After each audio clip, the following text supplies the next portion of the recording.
So welcome back. Seems like only yesterday that I was here on this stage. And we're going to continue talking about some of the themes that were raised just at the end there with Eric Schmidt, more specifically about the future of newspapers and the relationship with the internet. And we've got a great panel here. I'm not going to spend too long introducing them because they're probably pretty well known. Jeff Jarvis here is at CUNY, the grad school. He's a teacher, he's a writer, he's a blogger, a thinker, a mixer, an arguer, and much else. At the far end there, we have Siddharth Varadarajan, who is editor-in-chief of The Hindu. He's also a thinker, well, they're all thinkers. But he's a kind of foreign policy thinker, has been a reporter, an economist, and like Jeff, a teacher. There's Sanjay Salil, head of Media Guru. He will be well known to you as with a background in print and television. And has started his own television company, and we were talking last night about his incredibly interesting plans well, plans, they're more than plans, they're a creation for covering Africa as a news channel. And then finally, Raghav Bahl, managing director of Network 18, more than 25 years in TV and journalism, an entrepreneur, with numerous awards, and you are well qualified to have answered that last question about India and China, because he's written a book about it. So he's the expert on that. Jeff, I'm going to get the... you've been thinking about this problem of newspapers and the internet for as long as I've known you. Tell me what's new in your thinking, because you've generally been quite tough on newspapers, believing they simply didn't get it, they didn't move fast enough, and most of the things, not all of the things, but most of the things you've chided them for have turned out to be quite reasonable criticisms. Where's it all going? Well, I think we heard some of this from your session with Eric, that the opportunity going forward is that this device knows who you are and where you are and what you want and where you've been and so on. It generates signals about you, and there's value in that. So I think we've got to change our idea about media in a few ways. And I think that India has the opportunity to leapfrog the web-based world that we live in, thanks to these. And I think there's a huge opportunity, and not just because you're working on small screens, but because you can now move from the idea of mass media the idea of knowing people as an individual and serving them as an individual. That sounds, I think, very difficult to imagine in a country where you speak in millions and billions quite fluently. But I think it's quite true that we can have relationships with people, and we can base our idea on being in the service business more than in the content manufacturing business. And I think there's a great opportunity here in India to do just that. Because there is such growth to be had. So you can rethink what you do based on that. And I'm hearing that newspapers here are so successful still in print that it becomes it can blind you to the strategic need for great change.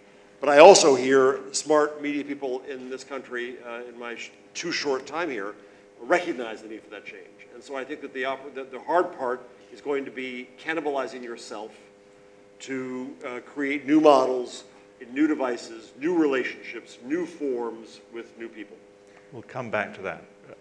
Siddharth, what's your reaction to that? Because print seems to be doing pretty well by lots of metrics. The sales are either stable or rising. Advertising's a bit more problematic, but you haven't really got the burning platform that we had in Europe or they had in America. So the temptation must be to do nothing. Well, we are in a happy situation where all forms of media seem to be growing at a decent rate. Television never hurt print when it started. Internet, to a certain extent, affected both of us, but never critically or fatally. But I think that sweet spot is coming to an end, quite frankly. And what's hastening the demise of that sweet spot and forcing us all to reinvent the way in which we look at news and the way that we deliver news is the advent of the handheld device. And I would say for me, the moment of realization was when I held the iPad in my hand for the first time. And when you start reading newspapers or magazines when I began to do it on my iPad, I could see that, well, this is something that's going to be pretty fatal for newspapers, the printed form of a newspaper in the long run. And of course, since then, you've had smaller and smaller devices. Fortunately, the speeds with which 3G delivers the internet to these handheld devices is not very fast in India. So that migration process is quite slow. But the writing is on the wall. I mean, at breakfast, Mr. Ram pointed out the fact that the growth rates, the readership growth rates are beginning to slow down. I wouldn't say I think there's still some growth left, but the writing is on the wall, clearly. It's nice writing to have on a nice wall, isn't it? I mean, your problem, we would kill to have your problems. We learned from Ram this morning about the revenue figures. They're still overwhelmingly in print, tiny amount in digital. So it would be a brave editor to start to cannibalize his own print product. So I'll tell you why it worries us, because the print industry in India is locked into a revenue model that is very, very dependent on advertising to the extent of 90 to 95%. A paper that costs anywhere from 20 to 25 rupees to print in terms of the sheer material cost is delivered to the reader for 3 rupees or 3 rupees 50. And we make the bulk of the difference is made up through advertising. Now, from what we read about ad yields online, the advertising, unless there's a huge transformation in the way, and I think what Mr. Schmidt was saying leaves some basis for optimism. But I think the way, the general feeling in the industry is that advertising revenues online will never will never reach the same volume as advertising revenues in print have reached. And if that's the case, and our readers are used to paying only 3 rupees a day, how do you then get them to pay an amount that will cover all costs and still earn a decent profit? This is the dilemma that I think all of us have to start beginning to think of. Basically, it's not going to happen, is it? The subscription model is not going to happen. Well, I mean, Mr. Schmidt seems to think that those who are in the subscription-driven business, but I mean, the Indian newspaper industry is merely a mixture of both. I mean, we all sell our papers, but it's all ad-dependent. So I wonder where, in the two categories that he spoke of, my fear is that we may fall between two stools. Raghav, you were here for Eric Schmidt. You heard what he was saying about advertising on mobile. Does that keep you awake at night? Well, we believe that print newspapers as well as media in India has been generally fortuitous because the last 10 years or so, we've lived in an internet shadow. Infrastructure has been so poor that the migration to the web hasn't happened. So the disruption that you've talked about in the West was a disruption which was really brought about by a desktop internet device to a legacy-driven newspaper industry. We don't have either of those problems because we've sort of leapfrogged that. We didn't have that disruption because we were living in an internet shadow. And now we are in a mobile world. Now the desktop disruption is something which is gone and done with. So we've missed, it's very fortuitous for Indian media that we've missed that disruption. And we have today something to fall back on and look and learn from the experience of the West. But now, from here on, as internet infrastructure catches up, the change is going to be frighteningly fast. Because the way the consumer of news, and I don't call him reader anymore, he's consuming news. He takes it multimedia, he takes it video, he takes it textual, he takes it social, he takes it interactive, he takes it blogging, he takes it any which way. That is going to be now so frighteningly fast because of exactly what Siddharth said, the iPad. The iPad, sort of an iconic device which tells you you can have it anytime, anywhere, on the move. So I think that fortuitous period for Indian media is over. And now we are going to see a very frightening pace of change. And in that, frankly, the legacy player, which is really the print industry in India. That's the other interesting thing about India. There's only one legacy player in the media industry, which is the print business. Because television started in this country only in the early 90s. So television is not legacy. Internet started really seriously only in the early part of the 21st century. So that's not legacy. Radio started in this country in the late 90s, so that's not legacy. There's only one legacy player, and that's the print newspaper. So in that sense, there is not that much disruption to be done if you can reinvent yourself quickly. Sanjay, it's going to happen frighteningly fast. Are you ready for it? Yes, I think so, and I would like to add to what Raghav said, that print is the only legacy medium, and fortunately, that's the only news medium which makes money most of the time. If you look at television news in India, really it doesn't make money, and internet, we still need to start. Like Guardian, 7 years ago, now your revenue split is 70-30. 70 is to print, 30 is to digital. That will start because the moment we have gone to this mobile and connectivity and number of people using it, and what Mr. Smith said, imagine your consumer 5 years down the line, and they are very different kind of consumers. They are not like willing to get up and read newspaper in the morning or for that matter, watch television. If you look at television, television entertainment, YouTube's revenue in India is 4th largest after 3 top entertainment channels. So that's one of the indication. I'm not sure when news will start making money on those lines. I'm not sure about that. But in terms of consumption, definitely the consumption has to be much, much higher than what we see now. I want to go back to what you were saying about a service business. So that would make most journalists make their flesh creep, wouldn't it? It would confirm everything they think about Jeff Jarvis. About me. Yeah. It shouldn't. So it's the end of the news business, is that? No. What do you mean by a service business? I'll be even more heretical for a moment. I don't think we're in the content business. I don't think that articles are our main product. I think our job as journalists is to help inform the public. Not the public as a mass, but each member of the public as an individual. And so if you say that's our job, then you measure us differently. You don't measure us on unique users or page views or large mass numbers. You measure us by whether each individual is served with the information that they need in their life. You come up with new models to how to do that. You create platforms where the community can share its knowledge among itself. You augment that and add value to that as a journalist by answering the questions and asking the questions that aren't in that flow. So no, I don't think it's heretical at all to say that we're in the service business. We always should have seen ourselves in the service business, but we got seduced by the process of being an industry, manufacturing. Paper just out from Columbia University talks about post-industrial journalism. We are run by our industrial processes. It's a miracle you can put out a paper every day, right? Every day, it's an absolute miracle that both of you managed to do that. But what we do, that's our expertise. We think we make articles to fill space. We don't. We inform the public. We help the public inform themselves. And that's our real task. We should be measured on those bases. So we need new metrics of how to measure ourselves. It doesn't mean that we just say, we'll give the public what they want. Oh my God, the public are idiots. All they want, as someone said earlier today, is cricket, celebrity, and Bollywood. In the case of India, or in the case of the US, celebrities, celebrities, and celebrities. No, we still have a responsibility. We have more respect for people than that. It's not just pandering. It is, in fact, serving. Can I get you to respond to Raghav's point about legacy? Because you're really sort of saying that you're interpreting legacy as having been around for a long time. But really, the things that Jeff's talking about apply just to you, just as well to you. You have got your own industrial process. You may not have been around for as long as print, but there are still there are things you're going to have to change about all your processes and your mindsets in order to make this leap.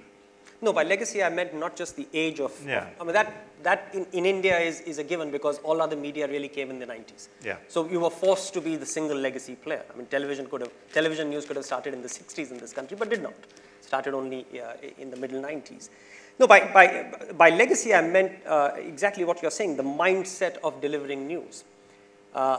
The legacy of the newspaper, and that's because of the fact that it is the newspaper which is delivered every morning, it's a linear transmission of news from one to many. That's the legacy. That legacy, the internet explodes completely. It cannot be one to many because then nobody cares. So just to pick up from your point about what the journalist's job today is, he's now become the catalyst of debate around news, of opinion around news. He's no longer the deliverer of news or opinion. He is a catalyst. He's an expert navigator.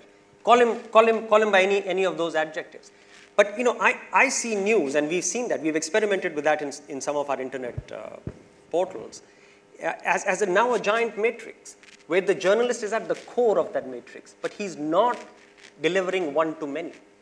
He's now delivering one-to-one, virtually, and navigating that conversation. So news has become a conversation. It's no longer a single-point transmission. How does this all strike you, Siddharth? Are you ready to give up all these sacred cows of journalism? I don't think we need to, because I began, if I sounded a little bit pessimistic, that was only to tell you how the wake-up call came to me. But today, I'm quite comfortable calling myself the editor of a newspaper as well as the editor of a website.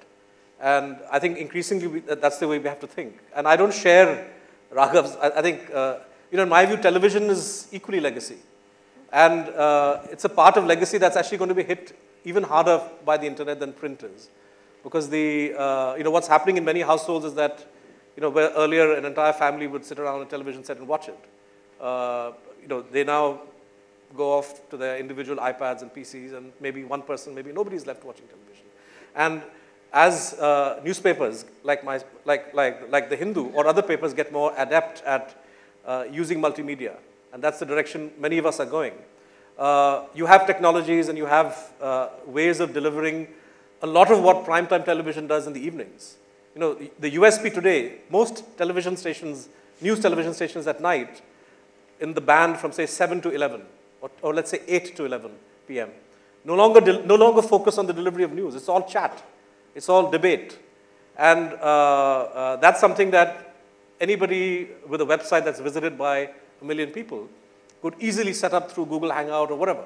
So even that unique aspect of what TV could do is something that comes within the reach of any news organization or any startup. So I think for us, there is a way in which we can harness all these technologies and think of the internet not simply as a different kind of paper which is on the screen, which is the way many of us, we think of it in a static way. But if we embrace different narrative forms, different media forms, delivered through Hindu.com or any other newspaper, I think that helps us to navigate our way through this uncertainty. So Sanjay, you should be worried because you've got all these fantastic newspapers in India about to come and start doing what you're doing at the moment. So you've had the field to yourself. Alan, it's going to become a crowded field, isn't it? That newspaper, I think video will be important in whichever format you deliver that video. Whether that's Hindu or whether that's a TV station, and you would be surprised to know, I was just looking at some of the rankings of these top quality newspapers, and I was surprised to see that their daily circulation is more compared to their monthly number of people that visit their websites. So that's the level of disconnect. I'm not saying some of the top ones, they have got it right or they're still trying to do it, but go to the tier 2, tier 3, top rank regional newspaper, and it's good to say that we are thinking about internet and new medium, but there is a disconnect. And I would not name, but I'll quote a discussion recently I had with one of the newspaper owners, and they said, we are debating between a TV station or a new media venture, and also another edition of the newspaper. And I told them that, this is waste of time. You will set up another edition of newspaper, and they did, because I think it's still driven by the fact that they look at one additional edition will give me the amount of money which I will not get from either TV or internet.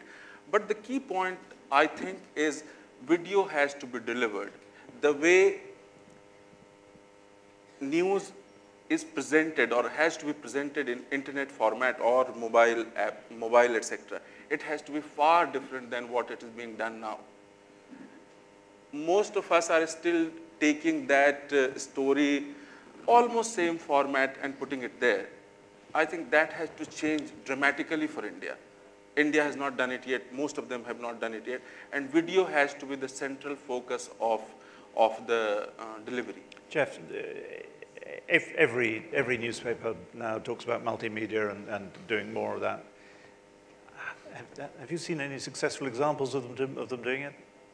I mean, Well, that's a softball for yourself. I think The Guardian does that very well. that's what I was hoping you were going to say. We play this game of catch here. I give him the cash later. Yeah, I think we find many, but it's not just multimedia. Apart from The Guardian. Sure, the New York Times does Yeah. a very good job. I think a lot of papers across the country that I know in the U.S., that's what I know, do. I look at other countries around the world, I see a lot of examples of that. I think that's the beginning of it, but even so, I think I see newspapers trying to imitate TV, and that's a mistake, because we should reinvent TV. We can do all kinds of new things. I'm on a podcast every week called This Week in Google that is just two people on Skype and one person in a studio, and you make TV out of it. And you can discuss issues, you can discuss whatever you want. I think that's the opportunity here. I think one of the things that I think I see in this country is I teach entrepreneurial journalism. I teach students to start businesses, and 3 of my best students are from India and starting businesses here. And I think with the entrepreneurial spirit, the technology ability of India, the growth opportunities here, the chance to leapfrog not just in media terms, but leapfrog in terms of business terms and invent entirely new businesses here is great. So I don't think we should tie ourselves down to saying let's add some video or moving graphics to an article that we still do.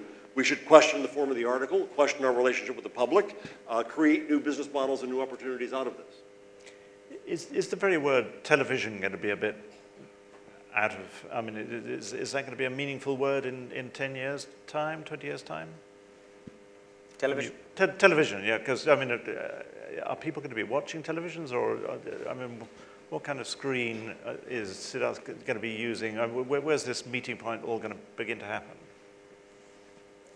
Either of the two of you who work in the industry that's currently called television. No, I would just add to what Siddharth said about television being legacy. No question, it is an old medium, but the only difference of it being a half legacy medium, perhaps, is because television uses rich content, video, which is very, very important, and it's online, unlike a newspaper. So it's halfway above the legacy curve. It's not so much behind because of that. Personally, I believe that community consumption of content, which is what television delivers. It's not a personal consumption, it's a community consumption, family consumption, living room consumption of live content. These 2-3 things will keep television alive and throbbing for a long, long time. In channels, linear channels with schedules. But if it's family and community viewing, then it is not one-on-one. The internet is a very intense one-on-one engagement with the screen. The television is not a one-on-one engagement. The television is a laid-back family engagement, probably over dinner. So it's the way in which the content is consumed and the relative ease with which television just gives it to you. You don't have to go pressing buttons. You don't have to do anything. It just comes and you lie back and you consume. That's frankly been the reason for television survival and in the last 5 years globally, resurgence. I mean, television is resurging all over the world, primarily for this reason. However, where you need an intense one-on-one engagement with the screen, that's when you go onto the internet. But then television has made a very easy migration to the internet because the internet is going rich itself. Internet today is about rich media. It's not about just textual content. If I can just speak up in defense of TV now, I think we need to understand the specific ways in which we consume television news. Like if I look at my typical workday, Twitter, I mean, if I'm to, like, for example, breaking news, where do I get breaking news from? I could get it from Twitter, but that depends on who I follow and whether somebody's going to tweet a breaking news item in an area that I'm interested in. Typically, you get it from television. And if it's breaking news about something that you are hugely interested in, you want to follow, and it's a running story, it's TV that you're going to turn to because it's a centrally curated product that is delivered to you in a passive. You just sit and you watch that. And I think the medium is not so important. I mean, the television said I was in China when on the day that Bombay was attacked by terrorists on 26/11, and the first thing I did was to go to my hotel room. And I peeled off from the seminar where for which I was supposed to, after I did my thing. And then I just logged into a TV channel. I think it was NDTV that had a very good feed. And you watch television on your PC. But it was still TV.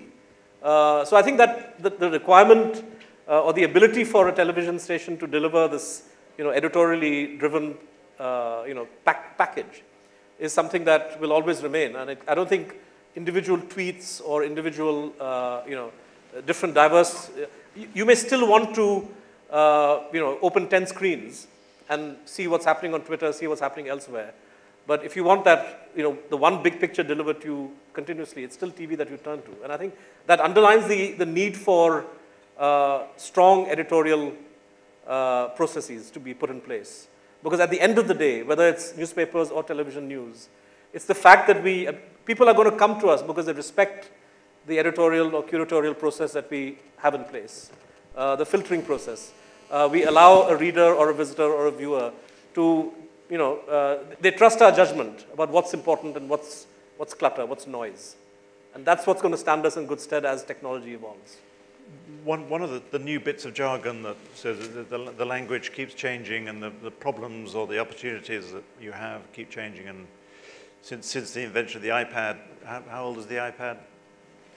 6 years? 6 years. 6 years. So suddenly the battle for the second screen is, so there's the screen that you watch at the same time on your lap at the same time as you're watching the screen over there. And in Britain, the TV companies thankfully have been quite slow to get into who owns that second screen, and your conversation about what you're watching, who's going to win that, or who's interested in that company. Are you into that sort of second screen territory? Not yet in India. I don't think we are yet into that, because again our internet infrastructure, because the second screen depends on the internet infrastructure. Our internet infrastructure just doesn't exist. I mean, pictures still come pixelated. Real-time television transmission is not that good. I mean, what Siddharth is saying about watching it overseas is a totally different experience on the small screen. But in India, you still can't do it as well. But this is more talking about what's on the, so you're getting the television on the main screen, but actually all the interesting stuff's happening as people are relating to it here. That's not quite taken off again, because the community around news hasn't built up as much. Because this means that the community around news has to, and this comes back to the whole... Or entertainment. I mean, or entertainment, yeah. Anything. No, absolutely. Yeah. Entertainment even less so, because entertainment is even more a community viewing experience in India. And sport is even more, and sport is certainly not a one-on-one engagement. People want to watch it with friends and family. So I don't think, we're still victims of a very, very poor internet architecture in this country. Particularly broadband. I mean, what goes for broadband here is 256K, which is not even narrowband in the developed countries. So it's infrastructure which is holding all of those things up. Once that infrastructure comes in, and we hope it's now a matter of months, then the consumer is ready, as has been shown by the way he's taken to smartphones and handheld devices. He's ready. And you're both of you optimistic about the infrastructure and the fact that it's going to... Well, yeah, we've always, India has always been a victim of bad regulation. And particularly broadband infrastructure has been particularly badly hit by the absence of regulation and then bad regulation. But I hope it's all fixed now and maybe we can just get going. Jeff, scare us with your little stuff about the end of the article. Oh, that only scares you as an editor, Alan. Hands up, everyone who's scared by the end of the article. I'm not proposing everyone right. One of you're a correspondent back there, yes. I'm not proposing the article dies at all, but I do argue that I think that it is, again, an industrial artifact that we can reconsider. That if you think that an article maybe is different assets, the background paragraph is maybe from Wikipedia, the what's latest and what's new is a Twitter feed, the very thoughtful explainers from The Guardian, of course, and so on, that these are assets and you can have different paths through them. That when you're individual and the news knows you, your device knows you, as Eric Schmidt said, it knows you're already expert in this story, it won't waste your time with the background paragraph. Or you really have never seen this story before, it's going to give you that background. That's the opportunity we have to rethink those forms and what we can do. That's all. It's not that scary, Alan, really. Does that scare you, Siddharth? In a way, we already are preparing ourselves. For example, when a correspondent files a story, we tell her or him that, look, you do one version for the net, do one version for print. On the internet version, you could always expand on various points. There are ways to keep added content hidden. So if a reader, you could have 2,000 words embedded there, but all that's displayed is 500. But a reader can click on various links and open up sections. So in a way, we're already playing with the flexibility that the medium allows us. I think what poses the challenge is precisely the, if you're going to see how you can layer in different narrative forms, different content, so that the reading experience is an experience that involves reading, watching, listening. Perhaps that's what you mean by the article getting fractured, or maybe that's what, I'm quite happy with that because I have no problem because you're exploiting a medium that allows multiple forms of narration and all simultaneously. And right now, I don't think any of us have fully, I think The Guardian has done it, I see some pieces where it's happened, or the New York Times, Boston Globe. I've seen some very good examples of this, but nobody has industrialized it or scaled it in a way that is replicable and which fully exploits the internet. But I think we're I think we're all going to get there slowly, and that's when the full, the negative, the pessimistic title of the session, which is "Has the internet killed the news media?" I think we're going to find that the internet has strengthened us. We should definitely talk about multiple ways. Can I just check? Have we got microphones here if we need them? Crash. Is that a yes or a no? We have one here. I'll run with yours. Oh, there's a microphone. Right. Okay. So if we could have some questions getting sort of ready from the audience, and I'm suffering from terrible gender guilt because not only was it 5 to 1 in the last panel, but we've got 5 blokes up here. So I'm really hoping there are some outstanding women in the audience, and I'm going to shamelessly favor them with questions because you've heard too much Do you want them now? old blokes talking. So just if the people with the microphones can spot any outstandingly intelligent women, let's have them. But just on, because we've been talking. I mean, we're all agreed that this is inevitable. It's going to happen. It's very exciting. We've got to do it. It's going to happen faster. But we haven't really. We've dodged slightly the question where the money's coming from, haven't we? Eric didn't. Yeah, Eric was. The more you know the person, the more value you're going to have. Yes. Right now, mobile is worth a lot less. It'll be worth a lot more if you truly use that relationship. That's where the value is. Do you all agree with that? Yes, I think the relationship between the consumer and the product has to be much better. We lack there. We are just, like I said, we are still throwing things, even on internet, throwing things what we know, what we are putting. Interactivity has to be a critical part of this entire design. Look, I think democratic societies require citizens to be well informed. And I think models will come up, revenue models, which will allow the functioning of viable, profitable news delivery services, if that's what you want to call them, to thrive and function. So I think this is a question that will take care of itself. And is the board of the Hindu? I mean, I'm very lucky. We have the Scott Trust, which is a very enlightened organization. So we don't have shareholders, and I'm with you. I think this transition is going to take a bit of time. But the board of the Hindu is enlightened enough for you to be able to say things like the revenue model will show up. I think as I said, the kind of pressure which exists, the burning platform, as you said, things are not critical to that extent that newspaper owners or boards are worried about something happening immediately. But I think we need to focus. I think I can't speak for the Hindu board, but I would imagine in my interactions with them that this is I think everybody is actively involved in trying to answer the kind of question that you've answered, because it's very important for the strategic growth of the Hindu and every other newspaper. Newspaper boards can be quite greedy, can't they? I mean, that was the experience in America, that they were used to what kind of profits? 30% margins. They were monopolies, so yeah they were. 40% margins, and then when it dipped to 25% margins, they panicked. They were sold. Yes. Right, now, you're not a woman. No. But he's very good. He's very good, and he's a smart blogger and entrepreneur. Okay, all right. We'll allow you in. We'll allow you in. Are there any? There's a woman there. Fantastic. But we'll allow you just have a token male question. I appreciate that. A question for Jeff. Jeff, what can we learn from the demise of the Daily, and what would you have done with it? So I'm Rupert Murdoch now. The Daily, I think, tried too hard to act as if the tablet was something wholly new. The person holding it is not new. And so I think that they tried also Murdoch got religious about demanding to have a paywall, the idea that people should pay for what we have that has value.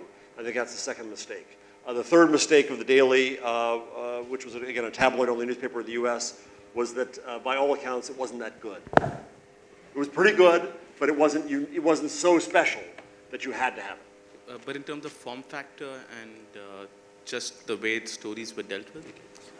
Again, that's still acting as if we're still doing shovelware. We're moving articles and updating them a little bit and putting them in new form rather than rethinking what we do, I think.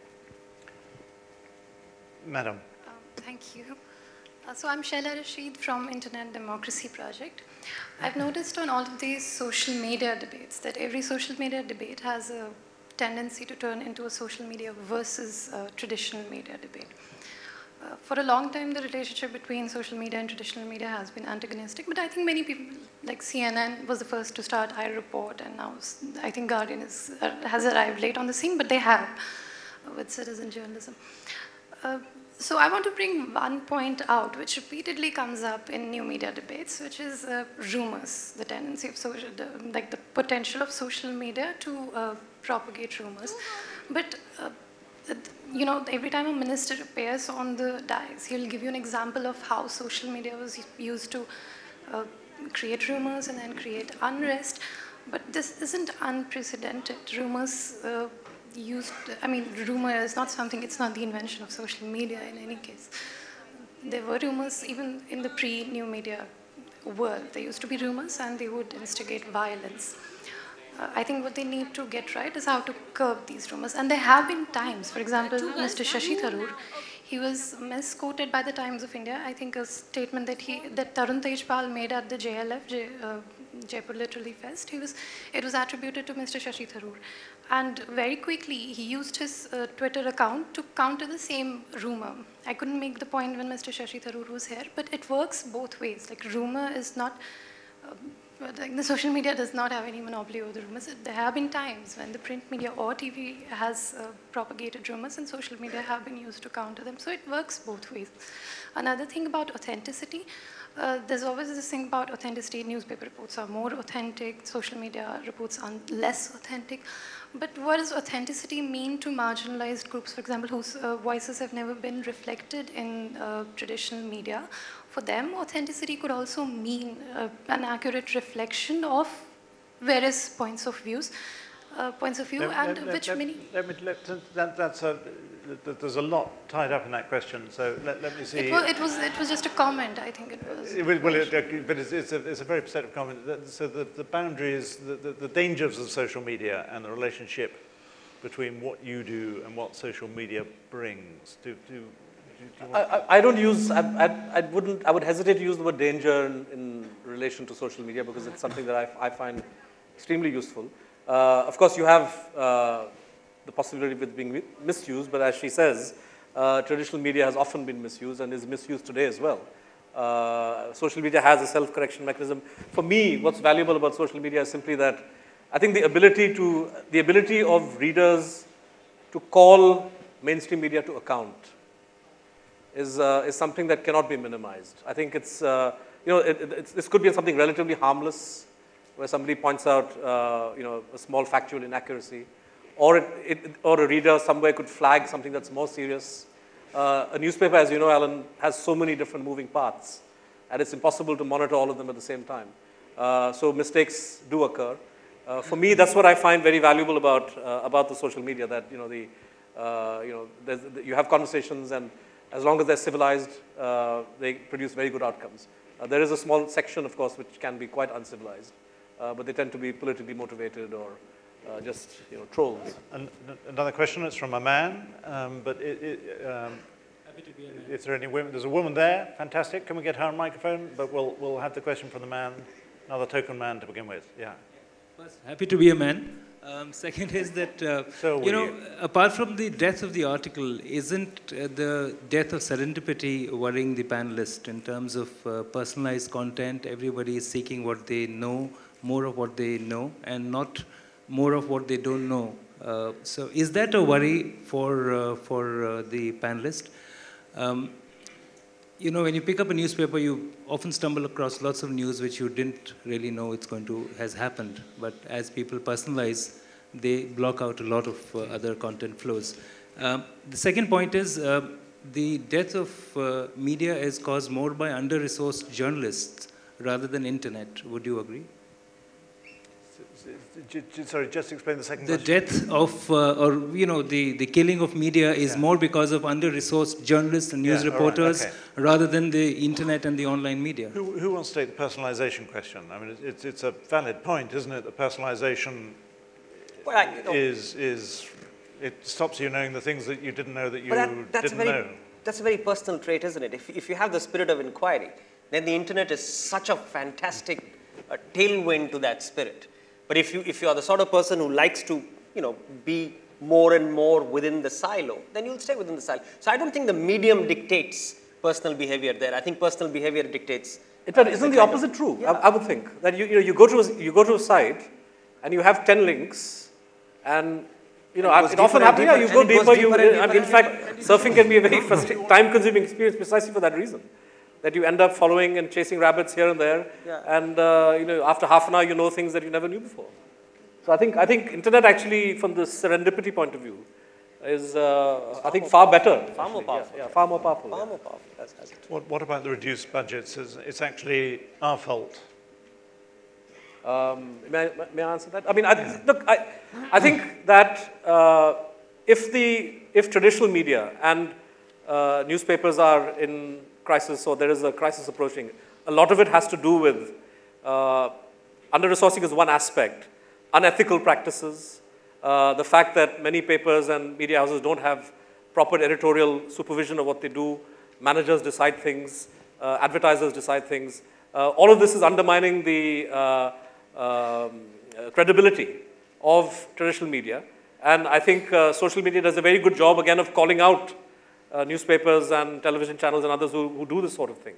But I think The Hindu is one paper, and there are other examples of those papers which do invest in news gathering and do invest in proper news reporting. And I think there is a problem in general, but I don't think that's the reason why, the only reason why the media is facing the clock is ticking, so we may be able to get one more question in after a woman.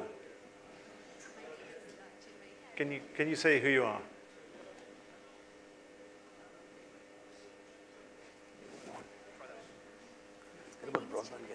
National Law University, Delhi. My question's actually sort of repeating the tail end of the previous question. I wanted to ask you about the situation that The Atlantic had recently, where a freelance journalist objected quite vociferously to not being paid. And I was wondering, I mean, this is really a follow-up, you have talked about it already, whether you see the danger of that happening rising in terms of the new business models that the internet is creating for the media. Jeff. This is a story. The Atlantic, which is a very, very good magazine and site in the U.S., asked someone to edit their long post into fit and asked them to do it for free and for exposure. The writer, the would-be writer, protested and shared the email exchange that occurred with the editor. Then it got a little more complicated because the writer was accused of plagiarizing what he'd written anyway. But put that to a side, and I bring no judgment. I think that, yes, we need to be able to pay for journalism, but we also have to recognize a couple things. One is that the internet also brings more efficiency, a lot more efficiency, that Alan can have collaborators around the world. You can have collaborators everywhere helping on stories, and we don't have to do everything for everyone anymore. So we have to recognize that the large, often monopolistic institutions we had before will probably become smaller and more efficient. And that's painful. That means people will lose their jobs. Second, I think it's a mistaken notion to say that everyone who sets fingers to a keyboard deserves to be paid for what comes out. There's a wonderful movie called The Horse's Mouth, in which a guy named Gully Jimson would go around and find any wall to paint on so that he could paint on it. I blog oftentimes because I just want to say what I want to say. I don't expect to be paid for it. I don't think that's a sin.